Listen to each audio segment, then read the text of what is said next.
Boa tarde, estamos mais uma vez aqui no AC 24 Horas com o Médico 24 Horas. E hoje nós vamos entrevistar uma médica que cuida muito das veias, artérias, angiologista, cirurgiã vascular periférica, ecografista, uma médica de excelência. Tem sido a número 1 dentro do pronto-socorro, dentro dos serviços particulares também, na questão de veias, artérias. Nós vamos falar aqui de muita coisa, trombose, varizes. Ela é casada com um médico, cirurgião geral, Dr. Hércules, são professores da Universidade Federal do Estado do Acre e ela tem desempenhado um papel excelente no meio da sociedade, muito conhecida, uma professora de excelência, uma mãe de excelência. Eu tenho uma honra hoje de entrevistar a doutora Ângela Paixão Magalhães. Doutora, muito obrigado pela sua presença nesse lugar. Agradeço tanto você ter vindo aqui. Eu que agradeço o seu convite e a disposição de me ouvir, né, no que eu possa contribuir para esclarecer algumas questões que são muito pertinentes e que são muito comuns em relação a dúvidas nas pessoas, na sociedade. E ter esse espaço para falar, para estar aqui com você nesse seu novo papel, né? Que eu fico muito feliz de poder participar. A gente já compartilhou algumas experiências em cuidados com pacientes e esse é um momento novo seu e eu fico muito feliz e agradecida de estar aqui, de ter sido convidada por você e poder contribuir no que eu puder. Doutora, vamos nas perguntas, nas questões número 1, principalmente naquilo que é estética, a mulherada. Por que tantas varizes? As varizes, elas são descritas, assim, existem registros da presença de varizes desde que o mundo é mundo, desde que a humanidade evoluiu para caminhar em duas pernas, que existe a sobrecarga das veias, existe a descrição da presença de varizes. A gente tem, obviamente, algumas questões na sociedade atual, na sociedade moderna, né, digamos assim, que contribuem para que as varizes aumentem. Nós temos uma sociedade que tende a ter sobrepeso. Nós sabemos que os índices de sobrepeso, obesidade são alarmantes, né? É o número 1? É o causante número 1? Não é o número 1. Existe assim o mais importante é que quem nasce para ter varizes vai ter varizes. Eu brinco Ou seja, quem nasce já vai ter, não tem essa. Exato. Eu falo muito para as minhas pacientes. Genético? Tem um componente, não vou dizer genético no sentido de determinista. Ou seja, se você tiver pessoas na família com varizes, você com certeza terá varizes. Mas eu falo para as minhas pacientes assim, mas a incidência será grande. Não entendi. A incidência de quem tem na família vai ser grande. Exato. Se uma mulher que tem histórico familiar positivo para varizes, mães, tias, avós com varizes, tem 70% mais chances de ter varizes do que uma mulher que nasce numa família sem esse histórico. Mas eu brinco dizendo assim, nasceu mulher, nasceu com uma estrelinha na testa para ter varizes. A gente passa por muitas variações na nossa vida, desde as questões hormonais, a gravidez, o puerpério, a necessidade de reposição hormonal, os métodos contraceptivos baseados em hormônios, né, nos estrógenos combinados, conjugados, todas essas questões... Os anticoncepcionais aumentam muito, então. Os anticoncepcionais são um fator que podem... É como se fosse gatilho. Né? Então, se você é uma mulher com tendência a ter varizes, tem esse histórico positivo... O anticoncepcional pode levar a um aumento. O anticoncepcional, o sobrepeso, a falta de atividade física. Quanto mais gravidezes essa mulher tiver, mais chances de ter varizes. Então, são fatores, a gente chama que é uma questão, na verdade, multifatorial. Então, não existe um fator que determina a causa de varizes, mas uma mulher, uma pessoa, um homem, porque também varizes acontecem nos homens, né? A gente vê muito mais a discussão, a conversa, a preocupação também pela questão estética, mas muita atenção porque varizes não é só estética, varizes é doença, é parte de uma doença, então acontece em homens e mulheres. Mas uma pessoa que tem essa tendência, ela tem mais chances de ter varizes. Então, somam-se esses fatores deflagradores, esses gatilhos, que podem facilitar o aparecimento em idade mais precoce, por exemplo. E o problema não é só a estética, né, doutora? O problema são aquilo que vai causar de sintomas por causa das varizes. E, doutora, além da estética, tá lá aquelas veias tortuosas nas pernas, que a mulher não gosta, no homem também, né? Sim. A preocupação estética não é só feminina. Quais são os sintomas, né, de quem tem varizes? Então, as varizes... Não é só visual. Não, não. As varizes, elas são parte de uma doença chamada doença venosa crônica. E a doença venosa crônica traz consigo alguns sintomas. Os mais comuns, que os pacientes mais queixam e reclamam, são dor do tipo peso, cansaço nas pernas, principalmente após períodos mais longos em pé ou sentado. Então, é uma dor tipicamente Edema, mais no período inchaço. da pé. Nos casos mais graves, pode acontecer o edema, que é o inchaço. As situações de maior gravidade também, além das varizes de grosso calibre, né? Então, talvez as pessoas conheçam mulheres ou homens com varizes muito tortuosas, muito calibrosas na perna. Esses pacientes que têm formas mais graves da doença, eles podem evoluir com formação de feridas, de úlceras, que são, no fim das contas, em último estágio, é aquilo que a gente quer evitar. As úlceras venosas, elas são uma grande causa de afastamento do trabalho, de perda de qualidade de vida, de restrição social. Porque você imagina uma pessoa que tem que lidar 24 horas com uma ferida, é uma ferida que recidiva, ela vai e volta enquanto o tratamento definitivo não é instituído. Nesses estágios das varizes, né, até chegar à ferida, a úlcera varicosa, existe tratamento, prevenção? Mulherada que está assistindo aí agora, que tem, né, aquela varizinha pequena, isso mais na frente, numa idade mais avançada, pode trazer grandes problemas. Existe prevenção para isso? O que pode ser feito, doutora? Vamos dividir essa sua pergunta em duas questões, em duas partes, né? Então, assim, quando a pessoa já tem uma manifestação da doença, seja dor em peso, cansaço, percebeu que tem varizes, ela precisa ser avaliada por um profissional da área, um profissional especialista. É um equívoco muito grande achar que a única coisa, ou o único problema das varizes é a estética, são aqueles vasinhos que aparecem e que esses vasinhos podem ser tratados de forma muito superficial, muito, às vezes até por profissionais não médicos. Isso é um problema, por quê? Porque o tratamento só dessa superfície pode mascarar, pode atrasar, na verdade, o tratamento definitivo. Quando essa paciente esse paciente chega para avaliação, nós vamos fazer o exame físico completo, avaliar a presença de pulso, se não existe comorbidades associadas que direcionem o tratamento para uma forma ou outra, e fazer um exame que é um exame muito informativo, que também deve ser feito de forma muito cuidadosa, que é o Doppler, o ultrassom Doppler, e a gente vai mapear esse sistema venoso do paciente. Então, nós vamos avaliar se essa doença realmente é só superficial, ou se ela tem envolvimento de safenas, de veias mais profundas. E, a partir daí, a doença mais profunda de membros, né? A gente pode definir o tratamento para esse paciente. Então, é muito importante que as pessoas entendam. As varizes não são apenas aquilo que aparece. Elas podem ter correlação com as veias, né, mais profundas, e é isso que vai levar às complicações. Além das feridas, quais são as outras complicações, doutora, que pode aparecer? Os pacientes com varizes mais calibrosas podem ter flebite, varicoflebite, que a gente chama. Então, é o processo inflamatório, é a trombose de veias mais superficiais. Algumas formas mais graves de doença também podem cursar com a trombose venosa profunda, que é a trombose que todo mundo tem nos seus pesadelos, no imaginário da população. Essa palavra trombose sempre é associada a muito medo, a muito receio, a muitas questões, né? De questões até emocionais, o medo de ter essa trombose. Então, os pacientes que têm varizes mais calibrosas, eles devem ser tratados para diminuir a chance, para retardar as complicações mais graves, como as feridas, e evitar que essas varizes inflamem.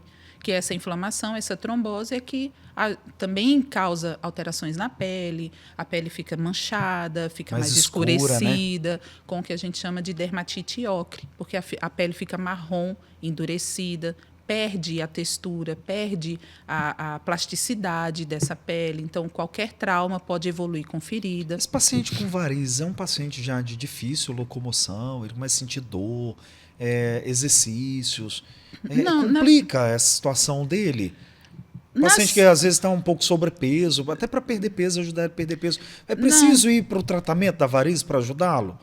Na verdade, assim, as veias, elas gostam de movimento. Né? Então, o paciente que tem doença venosa, ele não tem impedimento para fazer atividade física. Então, olha bem, a senhora disse que gosta de movimento. Então, esse paciente que mais apresenta varizes é o paciente que tem menos movimento, é um paciente mais sedentário, paciente mais parado, exatamente. paciente que passa dia em cadeira de escritório, passa o dia sentado, motorista de ônibus, motorista de táxi, Uber, né, que fica ali parado sem atividade física. Que tem uma atividade mais restrita no seu dia a dia e menos tonicidade muscular, então menos tônus muscular.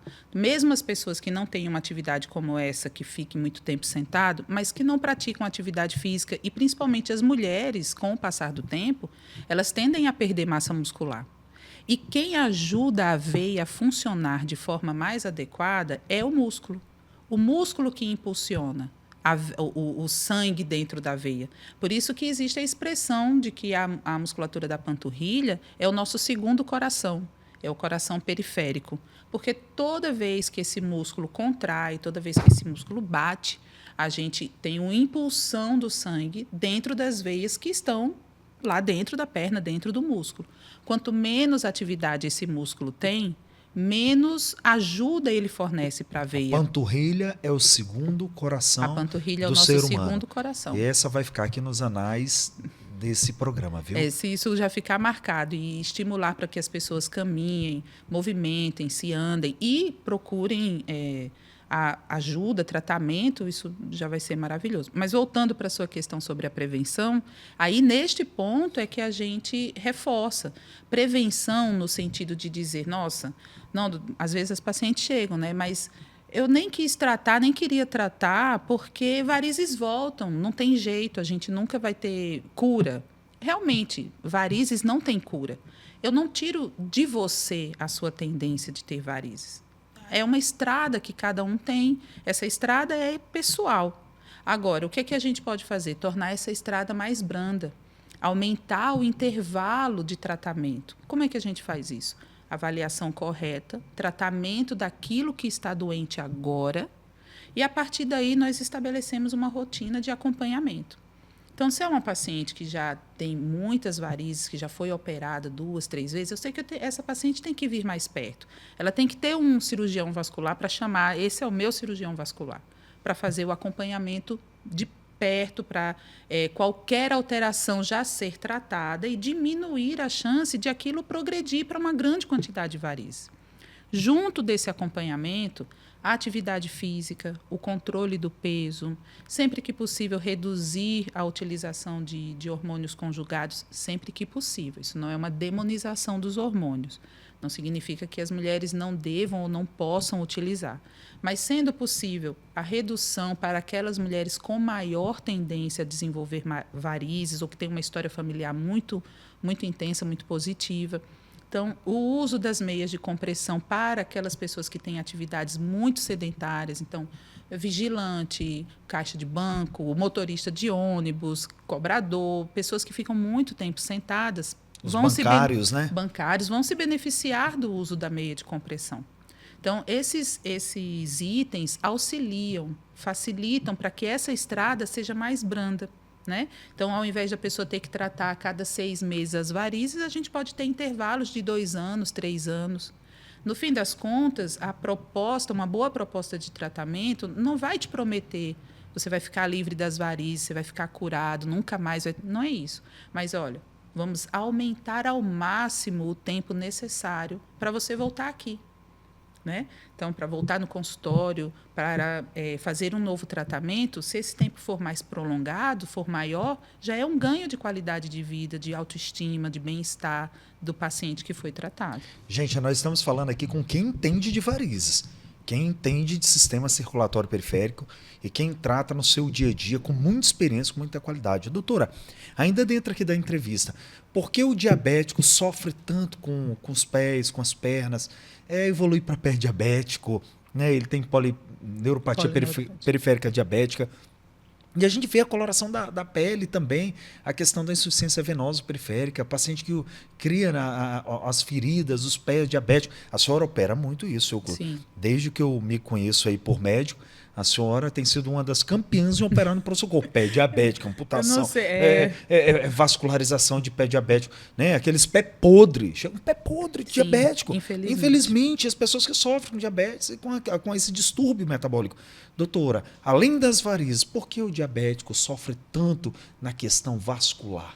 Aí você toca num assunto assim que sempre fala ao meu coração, porque eu gosto muito do tema, procuro estudar sempre que possível, faço parte de associações internacionais com foco em tentar melhorar a qualidade de atendimento dos pacientes diabéticos, que é uma demanda nossa aqui. E até já falei uma outra vez, eu tenho um sonho, que é a gente conseguir montar um serviço público de atendimento integral ao paciente diabético, porque realmente a frequência de mutilações decorrentes de complicações do pé diabético é muito alta. O pé diabético, as amputações relacionadas ao diabetes, são a primeira causa não traumática de amputação em todo o mundo. Existem dados que compilaram o número de amputações no Brasil em 2022 e chegou aos impressionantes uma amputação a cada 12 minutos. Então, em algum lugar é muita coisa. É muita coisa. Então, assim, claro, isso não são só amputações altas, de um dedinho a uma amputação em coxa, por exemplo. Então, o pé diabético é realmente algo muito sensível que a gente precisa ter muito cuidado. Os pacientes diabéticos, eles não sofrem com a doença venosa, né? Não é a questão das varizes, principalmente. O problema do pé diabético é a doença arterial. Então, o diabetes com controle ruim, com controle irregular, ele faz alterações na parede das artérias que endurece as artérias. Então, elas vão estreitando, elas vão fechando, e isso faz com que aconteça a diminuição da chegada de sangue. E qualquer lesão acaba sendo uma grande lesão. Qualquer machucado acaba sendo muito grande, porque você tem uma redução da demanda de sangue para aquela área. Não chega nutrientes, oxigênio. Exato. E mesmo que isso não acometa as artérias maiores, a maioria dos pacientes diabéticos com controle ruim, eles têm alterações nos vasos capilares. Nos microvasos. Nos microvasos. Então, mesmo que seja um paciente que tenha o que a gente chama de sistema troncular, então as artérias de maior calibre estejam boas, preservadas, mas a microcirculação dele é prejudicada. Aquela parte periférica das mãos, dos pés. Exato. Sobretudo os pés, né? Principalmente os pés. Então, qualquer machucado, mas foi só um cantinho de unha que cortou errado. Mas é muita coisa. Não chega nutriente, a oxigenação infecciona com muito mais facilidade. Infeccionar e começa a apodrecer, entrar em necrose. Doutor, uma pergunta que não quer calar. Existe amputação quase que diária no pronto-socorro? Sim, sim. Quase que praticamente diária. Existe amputação de dedo de pé, perna. Sim. Amputação. Sim. O paciente vai ficar sequelado, vai para a fila do INSS por causa do mau cuidado da diabetes. Sim. E ainda tem um agravante, né? Não é só o paciente que perde, a família também vira... Não vou dizer refém, mas assim, toda a família tem que estar envolvida num cuidado que é um cuidado diferente. E lembrar que muitas vezes são pacientes idosos que já vão ficar restritos pela idade, mas sofrem uma amputação em nível de coxa, esse paciente dificilmente vai conseguir reabilitar. Colocar uma prótese, é difícil. Um paciente de 70, 80 anos que já está debilitado. Qual é a maior faixa etária, doutor, hoje de amputação dentro do pronto-socorro? Entre 50... que é uma faixa nova. Jovem ainda. É um mantenedor de família. Exatamente. Em 50 e 70 anos. Mas a gente tem todas as idades. Pouco tempo atrás, eu operei um de 25. E a gente opera de 90. E a gente opera 90, 92, dependendo de como chega pra gente. Se todos os dias tem amputação e a faixa etária de 50 a 70... Isso quer dizer que tem muita gente ficando sequelada, muita gente que está indo para a fila do INSS, muita gente que está sofrendo, a família sofre, um mantenedor familiar. Então, assim, é uma questão de saúde pública mesmo, né, doutora? A gente tem dados de entre 2019, que foi justamente o período do Covid, né? Começou o Covid, 2019 a 2022, cerca de 500 pacientes foram submetidos à amputação exclusivamente por pé diabético. 500 pacientes. 530 e O alguma dado coisa. é alarmante. É uma questão de saúde pública. Todo mundo está olhando hoje A gente está atualizando esses dados. Para outras doenças e não, a gente está né, atualizando queda de moto, sim, etc. claro. Essas trauma, coisas. Claro, né? Trauma é uma epidemia. Trauma é a doença do século. A gente fala dentro da cirurgia isso. Mas trauma estão é a doença esquecendo do que século. diabético e amputações e doenças vasculares são muito graves. Então está ficando sequelado muita gente. A aterosclerose é a doença que mais mata no mundo quando a gente considera todos os critérios envolvidos. Então, é a doença que provoca parte dos AVCs, é a doença que provoca os infartos, é a doença que também provoca as isquemias em membros inferiores. O pessoal só lembra mas lembra mais do do famoso coração, derrame, de um AVC, do acidente vascular cerebral, do infarto, mas esquece que produz trombose de membro inferior, trombose mesentérico, que mata muito também rapidamente. A doença né? arterial, Doenças em todos arteriais. esses sítios. Doutora, nós falamos aqui da varizes, falamos aqui dos diabéticos, pré-diabéticos, amputações. Vamos falar um pouco dos aneurismas também. Né? A senhora, eu já assisti cirurgia da senhora, os aneurismas de aorta, aquele paciente. Eu vi uma vez a senhora operando, junto com o Rodrigo Mariano, um paciente de 1% de vida. Vocês estavam colocando uma prótese na aorta abdominal dele, de grosso calibre, um negócio. Que negócio para sangrar é aquilo, hein? É porque era uma lesão rota, né? Assim, os aneurismas também é uma outra doença bem negligenciada. Existe até não vou dizer um protocolo, mas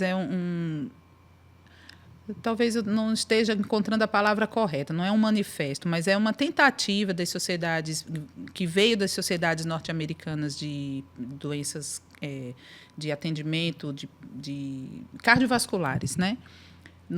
O Think Aorta, pense na aorta. Por quê? Porque o paciente que chega com doença aórtica, ele costuma chegar na urgência, na emergência. Ele chega com a dissecção, ele chega com um aneurisma roto, porque as pessoas, os médicos, os próprios pacientes, eles nem têm o conhecimento e nem vão pensar nisso, né? Então, as doenças aórticas, elas são um pouco esquecidas, realmente. Mas o apelo para a gente ter diagnósticos mais precoces, no caso dos aneurismas, o que é um aneurisma? É quando a artéria dilata. Então, as artérias, eu falo para os meus alunos, as artérias são como canos, né? Os nossos vasos são como canos, a nossa rede de distribuição de água, né? A gente até brinca dizendo que cirurgião vascular é meio que um encanador, porque é uma brincadeira que a gente faz, mas assim é meio isso. Nós temos um sistema integrado de tubos e conexões entre artérias e veias, né? Então, a artéria deixa de ser um cano, um tubo limpo, bonitinho, para ser um balão. E à medida que esse balão cresce, aumenta a chance de complicações, principalmente a rotura. E quando o aneurisma rompe... Se romper, às vezes não dá tempo de chegar na emergência, 70% né? não chega para o serviço de urgência. É aquela morte súbita, né? Exatamente. Como dizia aqui no Acre, pabuf. Pabuf, exatamente. Infelizmente, porque não dá tempo. Muitos acham que foi infarto. Morreu de infarto fulminante. Foi nada, foi um aneurisma. Pode ser. Então, assim, mas a chave para a gente ter diagnósticos mais precoces, no caso da doença aneurismática, é sensibilizar o médico, é sensibilizar o colega. Não é nem o paciente, porque o colega que avalia esse paciente, e não é assim, todo paciente, eu, você, quem não é hipertenso, quem não tem um fator de risco cardiovascular, a chance de ter uma doença aneurismática é muito baixa. Mas aquele paciente que a gente já sabe ser hipertenso, dislipidêmico, aterosclerótico, diabético, comorbidades. Esse paciente com comorbidades, essa pessoa que tem colesterol alto, pressão alta, diabetes, essa pessoa tem que ter o seu abdômen examinado, tem que ser palpado, porque é na palpação do abdômen, no caso do aneurisma de aorta, que a gente vai desconfiar. E nos casos daqueles que têm um abdômen mais difícil de palpação, em vigência desses fatores de risco, a gente precisa se utilizar de um rastreio armado, ou seja, fazer ultrassom, avaliar se essa aorta está de calibre normal ou não, que é isso que vai ajudar a gente a fazer essa triagem, o diagnóstico mais precoce e o tratamento mais precoce. Doutora, está tendo cirurgia para aneurisma de aorta aqui no Acre? Temos. Está tendo as próteses? Temos. Que a dificuldade antes era sempre de prótese, né? Nós tivemos algumas situações muito difíceis. Paciente que embarcou de UTI aérea e às vezes nem chegou lá, conseguiu chegar para operar porque complicado. Tem tido bastante aneurisma dentro do pronto-socorro? A senhora é a número 1 hoje de operar. A senhora e os colegas, como o Rodrigo, equipe, como não é a equipe de vocês, graças né? a Deus, tem um novo vascular que está aí agora, né? Tem é o esposo da Motil, o Daniel, né? O Daniel Barreto. Somou muito para a nossa equipe. O Vinícius, que é acriano e está trabalhando. Ele mora em Porto Velho, mas ele está vindo, dá a sua contribuição e volta. Era então, Deus assim, nos acuda antigamente, falta a gente de está numa equipe, né? muito coesa, muito tranquila agora, graças a Deus. Eu, o Rodrigo, o Daniel e o Vinícius. A gente sempre se conversa e sempre se ajuda para resolver esses casos. Exatamente. A gente... Esse ano a gente já operou 3 aneurismas. Doutora, um deles roto. A senhora atende no pronto-socorro, a senhora atende pela Unimed, a senhora é professora, a senhora tem seu consultório também. Uhum. É difícil o acesso no seu consultório, porque sabe o que o pessoal fala pra gente? Olha, eu não vou em tal médico porque a gente não consegue. Isso é o que a população diz pra gente. Mas seu consultório é acessível, né? Sim. Seu consultório está localizado onde hoje?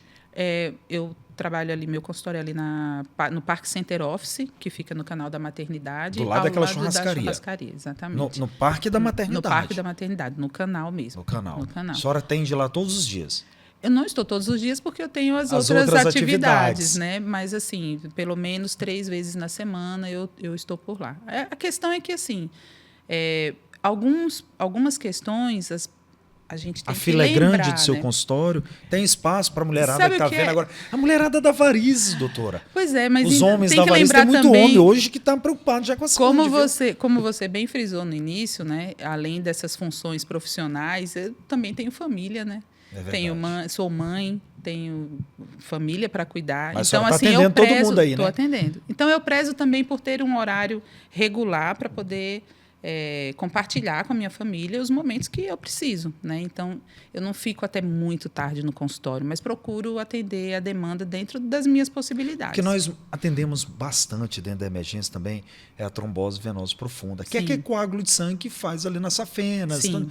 E esse paciente com muita dor de panturrilha, né? O pé inchado, o pé escuro. Doutora, fala um pouco da gente dessa situação, que tem uma incidência altíssima no Acre. A trombose, principalmente nos períodos de calor, que as pessoas ficam mais desidratadas, a gente percebe que tem um aumento. A desidratação é o principal fator? Não é o principal fator, mas é um dos fatores que contribui, né?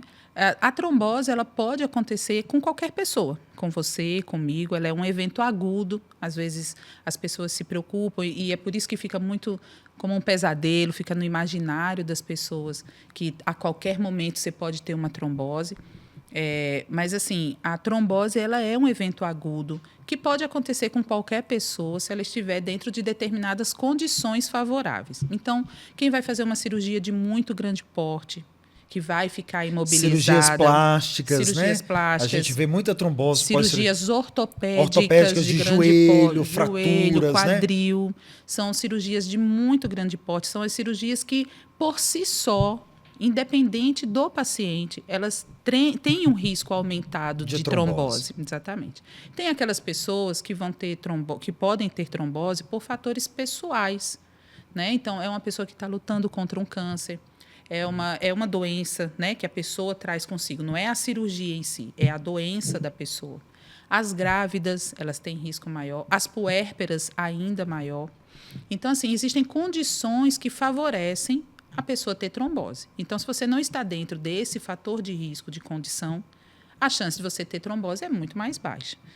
Mas a trombose é um evento agudo. As pessoas, quando se deparam com essa situação, vão ter sinais, como você falou, a perna incha muito, fica muito diferente uma da outra, dói muito. Não é uma dor que vem e volta, não é uma dor que está agora de manhã e à tarde passou, é uma dor contínua. Até que o tratamento seja instituído. E o tratamento hoje é basicamente medicamentoso, né? A gente tem medicações muito boas, de fácil acesso, né? Não só acesso, mas manejo. de posologia, né? Ou seja, a tomada é mais fácil. Antes a gente dispunha mais de medicações injetáveis. Hoje nós temos medicações em comprimido, que são de muito fácil adesão, né? O paciente consegue tomar com facilidade, sem precisar fazer exame recorrentemente para controlar os níveis do remédio no sangue. Então, assim, a trombose ela pode acontecer, mas o que é importante a gente chamar a atenção? Se você é uma pessoa que vai ser submetida a uma cirurgia de grande porte, se é um paciente que vai ter que fazer um procedimento ou que vai fazer uma viagem longa e tem uma história familiar positiva para a trombose, ou não tem certeza sobre isso, ou seja, o histórico familiar não é muito claro, você pode procurar um profissional. Às vezes já vem recomendado pelo cirurgião ou pelo médico que vai lhe tratar, para fazer uma avaliação que a gente chama de avaliação de risco. E nessa avaliação de risco nós vamos verificar justamente isso. São mais de 30 itens, entre fatores pessoais, medicamentosos, história pessoal, história familiar, para chegar à sua condição de risco. Se você está num risco muito baixo, moderado ou alto, de desenvolver trombose após aquele procedimento. E isso norteia, orienta o colega, o cirurgião, o próprio paciente a entender os seus riscos, né? Porque é muito importante o paciente entrar naquele procedimento, entrar naquela cirurgia, sabendo que isso é com muita segurança, com né? segurança, e saber o que vai ser feito para tentar evitar. Porque você sabe, só quem evita, não existe 100%, né, em medicina, nem nunca, nem sempre. Então, ninguém vai dar uma garantia, um risco zero. Não existe garantia assim 100% como, na medicina, não existe isso. Então, a gente traz esse risco para o mais próximo de zero possível. Não é zero, mas é o mais próximo disso. Isso já é um alento, porque, por exemplo, alguns trabalhos mostram que cirurgias, artroplastias de quadril, de joelho, sem a devida profilaxia, a incidência de trombose é de 70%. Muito alta.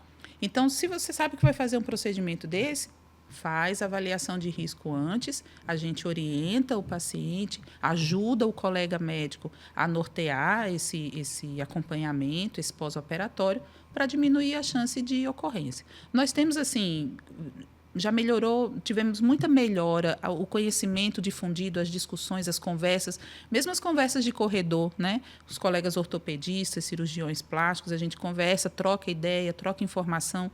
Melhorou muito já. Hoje em dia, tanto os colegas ortopedistas quanto os colegas cirurgiões plásticos já têm mais intimidade, mais segurança, mais tranquilidade de, na maioria das vezes, já fazer esse manejo. Mas aqueles pacientes que têm um histórico positivo, que têm uma história mais peculiar, eles devem ser avaliados para que traga mais segurança para o paciente e para o colega que vai operar.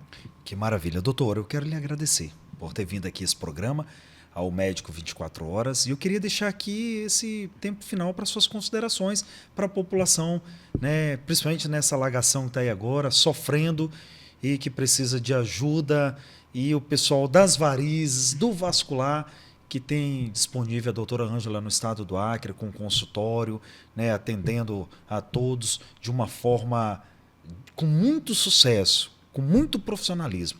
Eu agradeço a sua vinda aqui e deixo as suas considerações. Mais uma vez, eu que agradeço o espaço permitido que eu venha aqui conversar um pouco contigo, trocar essas informações para as pessoas que nos ouvem. Eu gosto de lembrar que a gente só lembra das pernas, só lembra da nossa circulação quando algo nos incomoda, né? Então, se algo incomoda a quem está nos ouvindo, não retarde muito a busca ao atendimento. Tem dúvidas, acha que tem um histórico familiar positivo, tem uma doença como diabetes, que é uma comorbidade muito importante no que tange ao comprometimento da circulação, né, digamos assim. Não deixe as coisas acontecerem, não espere que as coisas compliquem, não esperem sintomas piores ou a ferida abrir. Vamos perder o medo de tratar as varizes, né? Antigamente era muito mais complicado, era mais difícil, os métodos eram mais agressivos. Hoje a gente tem tecnologias novas disponíveis, tem o laser, tem os procedimentos minimamente agressivos, invasivos, que trazem mais conforto, trazem mais facilidade na recuperação também. Então, algo que fica muito no imaginário das pessoas é que, se precisar tratar as varizes, tem que ficar 30 dias de perna para cima, sem trabalhar, sem fazer nada, porque não vai incorrer no risco de ter novas varizes.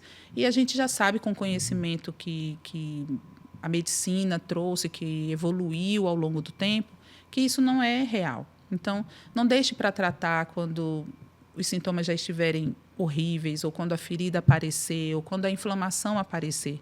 Porque aí o tratamento vai ser mais longo, vai ser mais chato, vai precisar de muito mais etapas, talvez até mais custoso em termos de financeiros também, né? Então, procure tratar mais precoce. Se tiver uma comorbidade, procure o seu cirurgião vascular. Se tiver diabetes, tenha o seu cirurgião vascular para fazer suas avaliações periódicas, cuidar da sua circulação, para que a gente não incorra no tratamento só quando a complicação apareça.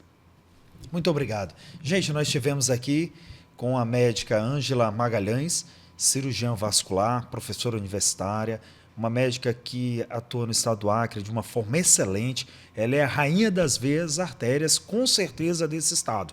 Agradeço a sua audiência, a sua preferência. Até logo. Muito obrigado. Deus abençoe.